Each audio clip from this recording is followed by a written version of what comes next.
mas para uma perspectiva que eu diria de amizade entre nós em relação ao Brasil, sempre nos distintos republicanos.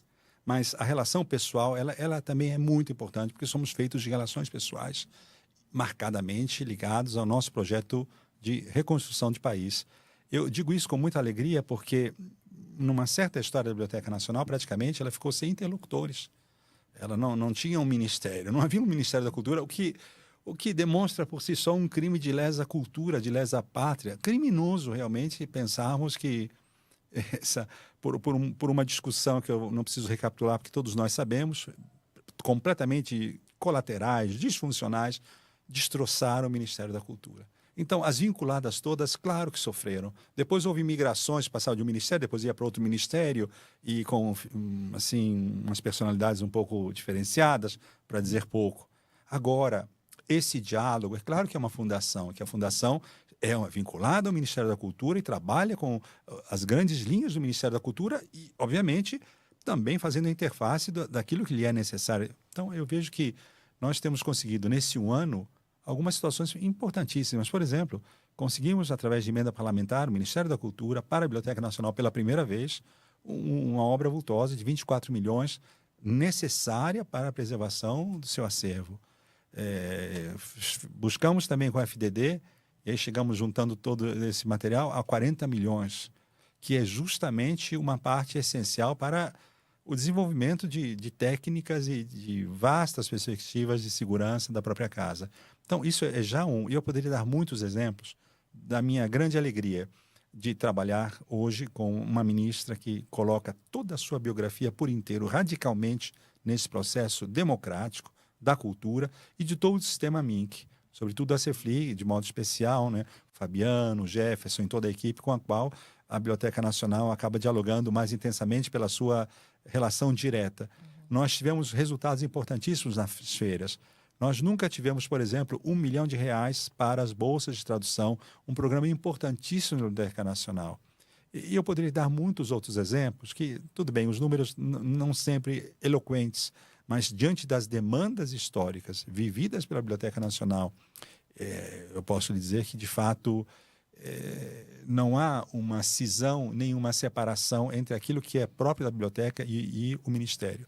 Nós estamos buscando, já realizamos alguns dossiês em função de uma experiência minha de vida em relação à visitação de quilombos há muitos anos, quando eu estava em outra instituição, e também as aldeias indígenas. Então, nós estamos trabalhando com os povos originários. Criamos um novo prêmio na Biblioteca Nacional chamado Prêmio Aculi, o que eu percebi visitando várias terras quilombolas e várias cosmologias, assim, digamos, nossos povos originários, de norte a sul do país, que as novas gerações estavam buscando a língua perdida ou as canções que já não sabiam entoar. Então eu acreditei, de fato, e o prêmio foi um sucesso, e tem sido, e será cada vez mais, esse olhar para a narrativa oral e justamente para quilombolas e povos originários. E eu poderia dizer muitas outras coisas para dizer como e quanto a Biblioteca Nacional, como vinculada ao Ministério da Cultura, e esse diálogo tem funcionado de uma forma espetacular. Lhe dou outro exemplo. Estivemos agora em Cuba para a Feira do Livro. Foi uma experiência absolutamente extraordinária em todos os sentidos para todos, de solidariedade, humanidade. Nós assinamos, enquanto Biblioteca Nacional, um acordo com a Biblioteca José Martí, em Havana. Estamos assinando com a Biblioteca Apostólica do Vaticano também um acordo de colaboração. Portanto, veja, é uma perspectiva ecumênica, é uma perspectiva que não está perguntando o que pensa quem está de que lado. Estamos todos do mesmo lado, porque estamos construindo em todas as partes do mundo bibliotecas que vão conversar sempre mais entre si, abrindo seus acessos, de tal modo que o planeta Terra, enquanto ele puder existir, e vamos torcer para que ele possa existir, um pouco de grano Salles vem à nossa cabeça, nós vamos fazer desse planeta uma grande planetoteca. Uma grande planetoteca em que não haverá mais paredes, não haverá mais separações, nem fronteiras, e todas as bibliotecas conversarão entre si, não do ponto de vista técnico, mas do ponto de vista daqueles que vão utilizá-la. Como os poetas russos pensavam, Hmelnikov, um dia construir uma estrada de ferro que ligasse Moscou a Nova York. Era uma ideia futurista, era uma ideia que era só bela enquanto ideia não realizável. Hoje, nós podemos construir essas ferrovias, essas infovias, para onde quisermos, mas com uma única condição. Ou apostamos na democracia e na difusão do conhecimento para, inclusive, salvarmos o planeta, com menos ferrovias, obviamente, ou então não teremos outra situação de salvamento do nosso planeta e da Terra. Em falar em democracia, né? O que vocês têm feito para democratizar a cultura, para tornar mais plural? Além do que você já contou aqui para gente, pode dar alguns spoilers do que vem pela frente, Com muito para prazer. poder, né, atingir todo mundo. E ainda mais falando na Biblioteca Nacional, né, esse grande acervo aí que você está falando, a importância disso chegar para o Brasil inteiro, né? O que vocês têm feito para isso? Muita coisa. Algo que me parece extremamente oportuno para o momento atual, nós estamos fazendo uma grande revisão, os bibliotecários, né, da casa, metodológica e conceitual, inclusive de alguns nomes, muito simples, né, mas que são revisitados no catálogo. Escravo, não. Escravizado. E os exemplos são distintos e vários e sobre múltiplas formas. Isso para que a gente possa mudar toda a nossa percepção, a percepção contemporânea, de tal modo que o nosso olhar não seja impedido, ao contrário, que ele seja desimpedido para uma compreensão mais inclusiva e mais democrática. Nós estabelecemos agora, recentemente, também ampliando a Biblioteca Nacional, 4 dossiês digitais importantíssimos apresentados à ministra e por ela aprovados, produzidos pela nossa própria casa. De um lado, ampliando uma visão das aldeias atuais e das terras quilombolas, em termos de elementos fotográficos ou iconográficos. Estamos ampliando isso, obviamente, à medida do possível, pensando esses dossiês a partir, inclusive, de cantos e tradições populares que também estamos abrangendo nesse espaço. A experiência das terras quilombolas, também em termos de fotos, em termos de contatos. Estamos construindo, portanto, uma espécie de grande polifonia, porque a democracia ela é polifônica, porque se não for polifônica é tudo menos do que democrática. Estamos, portanto, trabalhando o acervo, orientando para algumas perspectivas. Uma eu gosto de dizer, essa me alegra muito. Há muitos anos que eu visito o cárcere, muitas vezes, inclusive, almoçando no cárcere, sobretudo de Rio de Janeiro, Jericinó, mas não apenas, alguns aqui em Brasília também. Nós lançamos, com a presença primeiro da ministra Rosa Weber, ela veio, enquanto presidente, 100 anos, a biblioteca não era visitada pelo presidente do Supremo. Logo depois veio o ministro Barroso, com o qual estabelecemos. Com a ministra Rosa estabelecemos uma relação muito bonita, que resultou na tradução da Constituição brasileira para a primeira língua originária, que foi em Engatu, de cujo trabalho eu fui curador. Com o ministro Barroso, nós assinamos 2 protocolos espetaculares, né? E com o CNJ. Um deles relativos ao trabalho contrário às fake news, que é dever de todos. E, por outro lado, com a TV Justiça, uma série de questões. Mas nós temos um acordo, isso foi maravilhoso, relativo também à questão prisional. E foi lançado na Biblioteca Nacional o primeiro censo da leitura nas prisões do Brasil. Então, aí nós estamos trabalhando e aprofundando essa nossa tarefa, que é uma tarefa que está no coração, e nós precisamos aprofundar. Portanto, quando eu disse da revisão metodológica, o spoiler, né? Essa revisão foi feita antes do Museu do Prado, em Madrid. E, por exemplo, quando diz a gorda, o anão, etc, etc, né? O nome que se dava àqueles quadros, né? Eles estão fazendo a revisão deles. Nós já não terminamos a nossa, porque a nossa é imensa, né? Pode imaginar 10 milhões de itens, como, por exemplo, mas nós temos esse compromisso e queremos realizá-lo. Falta fazer tudo, mas que bom, o futuro é generoso, o futuro é feminino e precisamos dessa acolhida, que nos acolha a todos nós. Biblioteca, cidadania, república, democracia, mas terá de ser feminino o futuro. Muito bom. Antes de ir para a última pergunta, veio uma curiosidade aqui nesse número tão grande, né? Que você falou dos 10 milhões e que chegam 100 mil por ano chegam 100 mil livros 100 novos. mil. 100 mil. 100 Entre mil 80, 100. É todo um processo e uma prática muito interessante, muito importante, né? O livro chega, ele é analisado, se coloca a classificação, o assunto, o tema, depois uma espécie de topografia, o lugar que ele vai ocupar naquele espaço. Isso para livros, mas também para jornais, revistas. Né? Nós recebemos uma banca de jornal do Brasil todos os dias por dia. Nossa. São números realmente extraordinários. Quando esse processo termina de reconhecimento dos livros e destinação, nós então colocamos esses livros à disposição do leitor. Mas tudo isso, e a gente tem visto e captado bem, o que nos interessa muito é trabalhar com um conceito um pouquinho, não é tão moderno assim, mas não é tão antigo, de bibliodiversidade.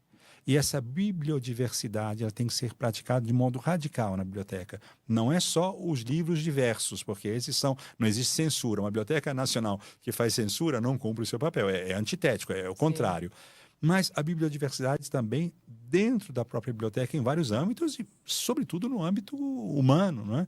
Então, essa é também uma das formas de reconstituir aquilo que é a grande demanda da sociedade, né? A igualdade de oportunidades para todos. E essa igualdade de oportunidade não é só um bem que faremos a uns e aos outros. Faremos a todos esse bem. É um bem comum que estamos construindo, mas é também um novo olhar.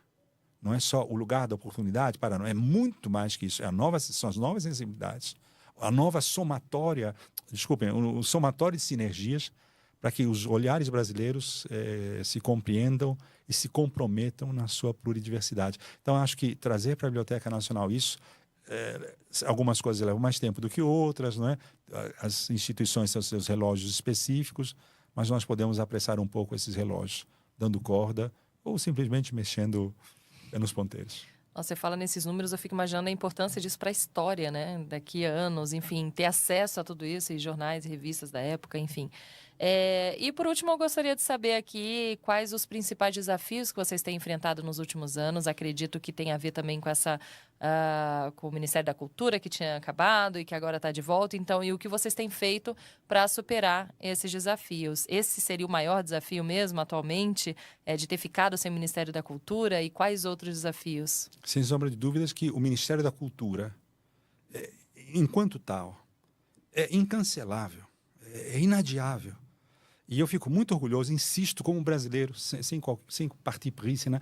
Eu fico muito impressionado com os resultados. Inclusive, agora foi aprovado o sistema, agora no Senado Nacional de Cultura, a conferência acontecendo, 10 anos de silêncio. Realmente é uma volta muito impressionante, o que mostra também as energias do Ministério, e obviamente também da ministra, obviamente do presidente Lula, que fez um elogio muito bonito em relação à ministra Margarete, mas é porque é também uma demanda, como quem ausculta, o médico, os batimentos cardíacos do país. E entre sístole e diástole, entre quilombo e terras quilombolas e indígenas, entre as comunidades, o cimento, o asfalto, etc, etc, etc, já entendemos a ideia, há uma espécie de demanda profundíssima para fazer cultura no nosso país. Então, quando você me diz quais são os grandes desafios, eu diria esse único, obviamente, nós superamos vários, e não só por questões imediatas, mas é um déficit histórico que, lamentavelmente, algumas instituições, para não dizer todas as instituições brasileiras, sofreram. Então, acho que é um momento muito rico esse de trabalhar em 2 âmbitos. Primeiro, ampliar a visão de que a Biblioteca Nacional, eu só posso falar Biblioteca Nacional, é um bem do Estado e da cidadania. E por isso o Estado terá de ter um olhar cada vez mais forte, porque a dívida com a Biblioteca Nacional durante a República é imensa, imensa. Isso eu digo como pesquisador, enfim, estou tirando a minha parte, porque senão parece que eu estou falando... Sou apaixonado pela biblioteca, confesso, é um grande amor. Mas veja, Thaís, é um amor infeliz, porque é um amor edipiano. Eu amo essa grande mulher que é a Biblioteca Nacional, mas que não me pertence e jamais me pertenceria. O que é muito bom que seja assim, porque ela é de todos. Mas todos podem sonhar como se fosse própria e devem sonhar assim. Uma tarefa, portanto, para não ser muito longo, é essa: sensibilizar o governo em geral, que a Biblioteca Nacional, o governo e a cidadania têm uma grande dívida com ela. Mas, por outro lado, também trazer a Biblioteca Nacional para o imaginário da população. Eu acho que isso é talvez uma tarefa muito urgente. E nós, por exemplo, fizemos a iluminação dos 213 anos com o Cristo Redentor no Rio de Janeiro, uma série de outras tarefas, trazendo a Biblioteca Nacional para o centro de diversas discussões, ampliando todo esse discurso. E a ministra sabe disso. Nós precisamos levar a Biblioteca Nacional para a grande conquista, porque essa será a grande defesa da biblioteca, que a Biblioteca Nacional esteja no imaginário do povo brasileiro. Então nós vamos trabalhar com o governo, porque é uma proposta de governo, e com a cidadania.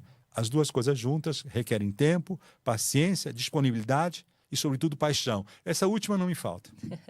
Muito bom, Marco. Muito obrigada por ter participado aqui do nosso podcast. Obrigada por ter topado vir aqui. Eu sei que a agenda está super corrida. Que bom, né? Quer dizer que tem bastante coisa boa vindo por aí. Então, muito obrigada por ter aceitado vir para cá. Muito obrigado, Thaís. Obrigado pela delicadeza e boa vontade. E eu agradeço também a você que ficou aqui até o final com a gente, você que veio desde a primeira temporada lá e continuou com a gente aqui nessa segunda temporada. Se você está chegando por aqui agora, seja muito bem-vindo também. Espero que você fique até o final e ouça todos os nossos episódios por aqui para aprender bastante sobre o trabalho do Ministério da Cultura. A gente se encontra então no próximo episódio, na semana que vem. E se você estiver gostando aí dos nossos conteúdos, compartilhe também, ative o sininho lá no YouTube, se inscreva no nosso canal, dê 5 estrelas, a sua avaliação na plataforma de podcast que você está ouvindo. Muito obrigada mais uma vez e a gente se encontra na próxima. Tchau!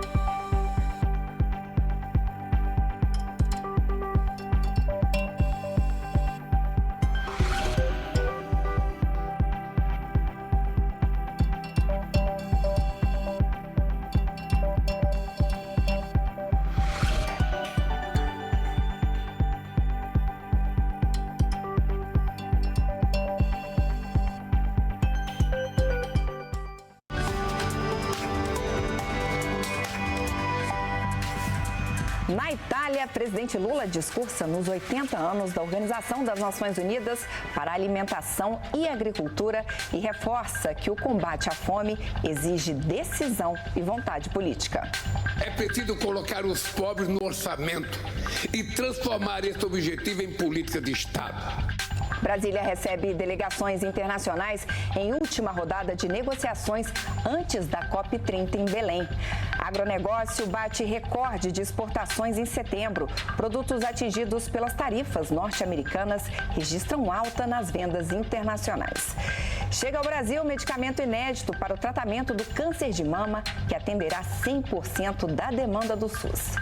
Hoje é terça-feira, dia 14 de outubro. O Brasil em Dia, primeira edição, começa agora.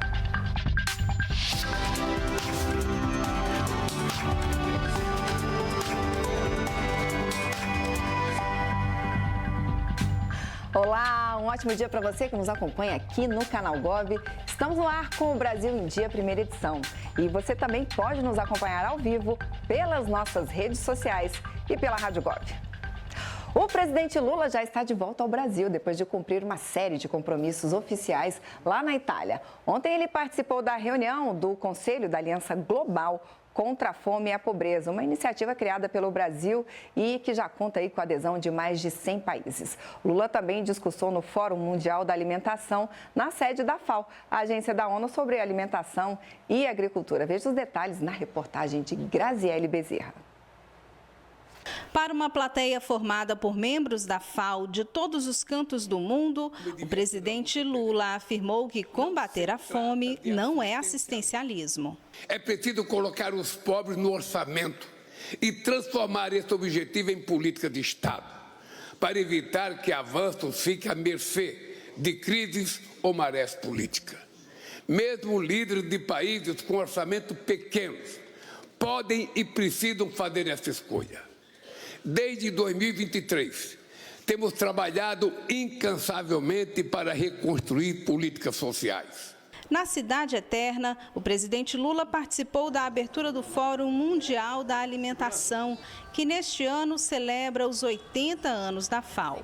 A FAO é exemplo de um multilateralismo que escuta os países em desenvolvimento, valoriza o conhecimento local e constrói soluções adaptadas a cada realidade. O Brasil tem orgulho de fazer parte da história desta organização.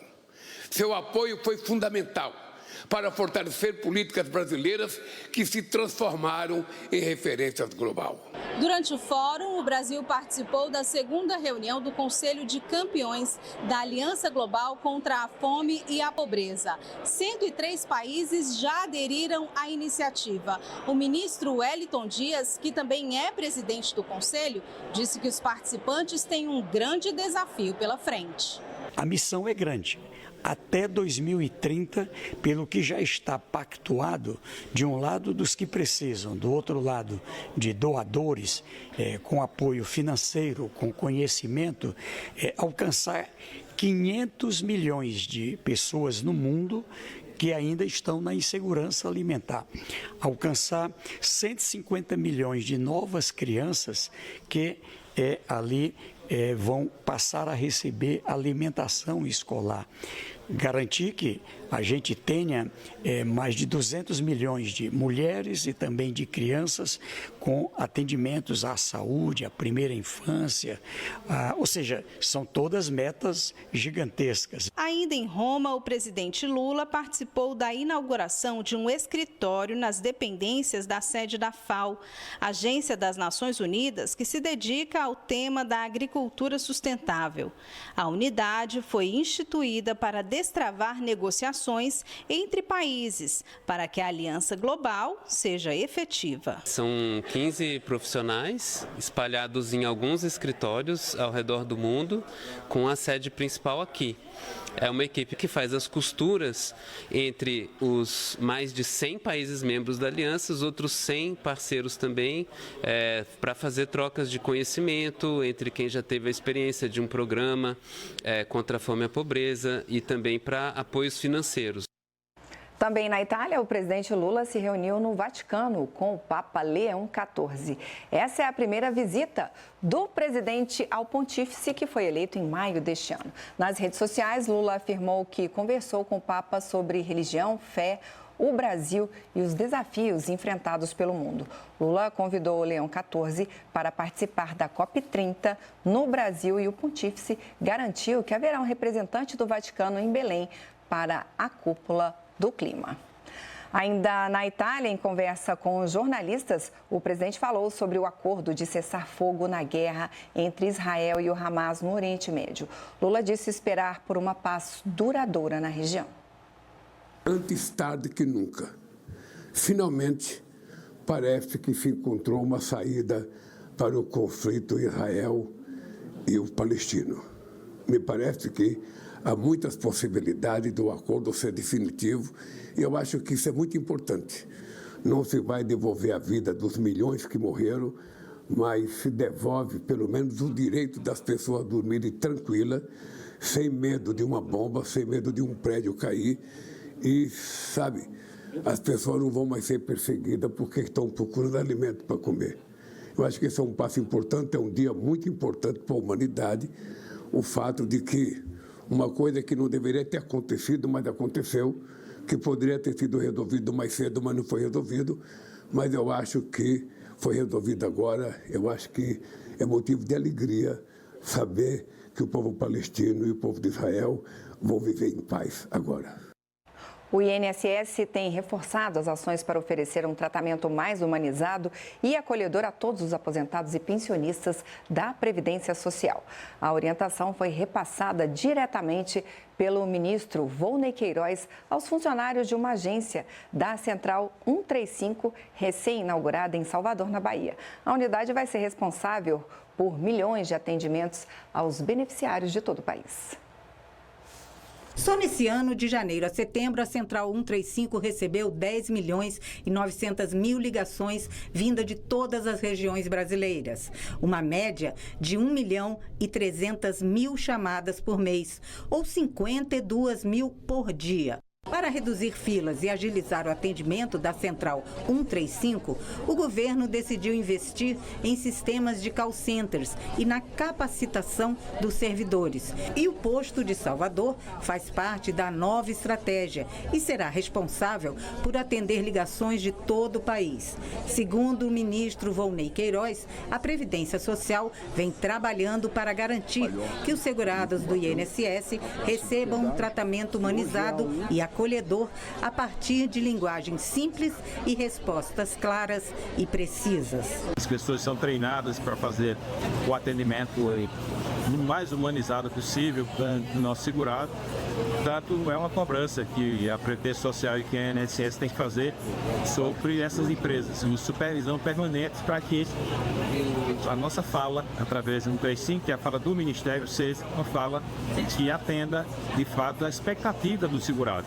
Ele, quando telefone para o 135, ele se sinta acolhido, atendido, satisfeito. Na Central de Salvador, na Bahia, visitada pelo ministro da Previdência, cerca de 2.000 servidores orientam, agendam serviços e tiram dúvidas dos usuários por telefone. Apesar de disponibilizar o acesso por outros canais, como o site e o aplicativo Meu INSS, a Central 135 continua sendo a principal porta de entrada dos segurados. A maior parte dos aposentados e pensionistas possuem mais de 50 anos. Daí a preferência por conversar com os atendentes do que usar serviços digitais. As ligações para a Central 135 são gratuitas, ficam gravadas e são monitoradas rotineiramente para não pular solicitações. A cada conversa telefônica, os operadores realizam um trabalho estratégico na otimização dos serviços do INSS. Ao garantir um resultado eficiente, eles ajudam a reduzir as filas nas agências. Esse é o desafio e é permanente. Cada dia aprimorar mais as centrais para que a gente possa ter um atendimento melhor. E veja a seguir, agronegócio bate recorde de exportações em setembro. Produtos atingidos pelas tarifas dos Estados Unidos registram alta nas vendas internacionais. Os detalhes você confere já já.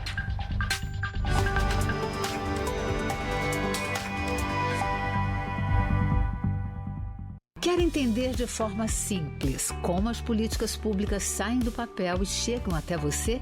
No Desenvolve Aí, a apresentadora Camila Xavier recebe toda semana autoridades e especialistas para conversar sobre temas que vão da segurança hídrica ao microcrédito, da estiagem na Amazônia às estratégias da Defesa Civil. Um podcast do Ministério da Integração e do Desenvolvimento Regional, feito para explicar como o governo atua onde a população mais precisa. Então se acomode aí e vem com a gente. Desenvolve Aí. Estreia hoje às 19h30 aqui no Canal Gov. A COP30 vem aí e o Canal Gov vai voando para o Pará para acompanhar tudo sobre a Conferência da ONU sobre Mudanças Climáticas em Belém. Em novembro, o futuro do planeta passa pelo Brasil, na tela do Canal Gov.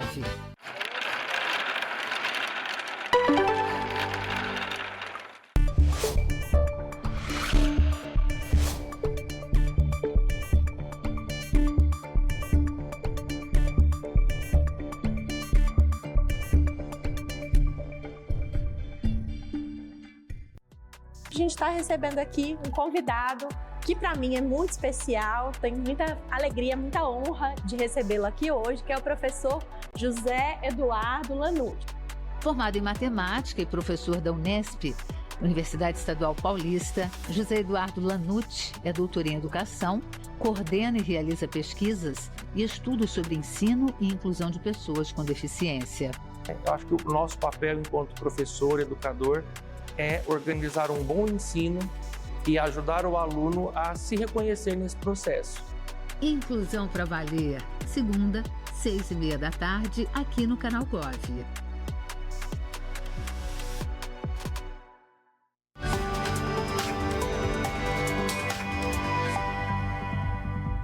Brasília é palco nesta semana da Pré-COP30, encontro preparatório para a Conferência do Clima que acontece lá em Belém do Pará no próximo mês. Esta é a última chance para que as delegações internacionais alinhem os discursos sobre os principais desafios da agenda climática global. Em mais uma rodada de encontros preparatórios para a COP30, Brasília debate durante 2 dias temas-chave para a Conferência do Clima, que será realizada em Belém, no Pará, em novembro.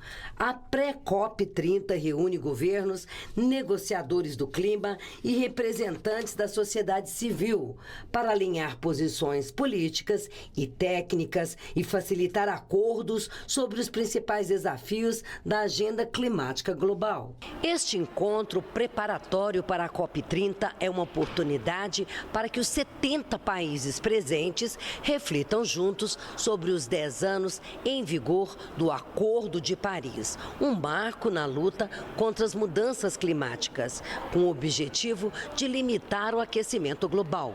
A reunião também tratará de temas como adaptação, transição energética e preservação da biodiversidade. Nessa pré-COP, apresentaremos o relatório global, conectando as recomendações do Balanço Ético Global a temas centrais da COP30: transição justa, adaptação climática, financiamento e meios de implementação, sinergias entre clima, biodiversidade e desertificação e cultura e ação climática. Senhoras e senhores, o Balanço Ético Global é, acima de tudo, um convite à esperança. Ele nos lembra que a ação climática só será eficaz se também for ética e que não haverá liderança global sem liderança moral. Que a COP30 possa se constituir como o grande mutirão da implementação dos acordos até aqui alcançados.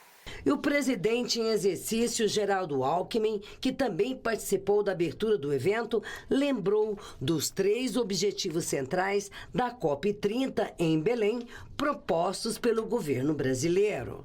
Primeiro, reforçar o multilateralismo e o regime de mudanças do clima no âmbito da Convenção Quadro das Nações Unidas. Segundo, conectar o regime climático à vida real das pessoas. E terceiro, acelerar a implementação do Acordo de Paris, por meio do estímulo a ações e ajustes estruturais em todas as instituições que possam contribuir para isso. E destacou a importância dos países priorizarem a entrega das contribuições nacionalmente determinadas, que são os compromissos e metas no combate às mudanças do clima. É sinal decisivo de seu compromisso com o combate à mudança do clima e o reforço do multilateralismo. A NDC do Brasil, que tive a honra de anunciar no ano passado, na COP29, em Baku, determina compromisso de reduzir as emissões líquidas de gases efeito estufa no país de 59% a 67% até 2035, em comparação aos níveis de 2005, o que equivale a alcançar entre 850 e 1,05 bilhão de toneladas de CO2 equivalente. Já o ministro da Fazenda falou sobre o apoio internacional que vem sendo estruturado para obter recursos da ordem de 1 trilhão e 300 bilhões de dólares em financiamento de ações para países em desenvolvimento enfrentarem a mudança do clima. Às vésperas da COP30, levamos a Belém uma mensagem clara. Há um caminho comum sendo construído, com ambição e realismo, para que as finanças sirvam à transformação ecológica que o mundo exige. O Brasil registrou em setembro de 2025 o maior valor de exportações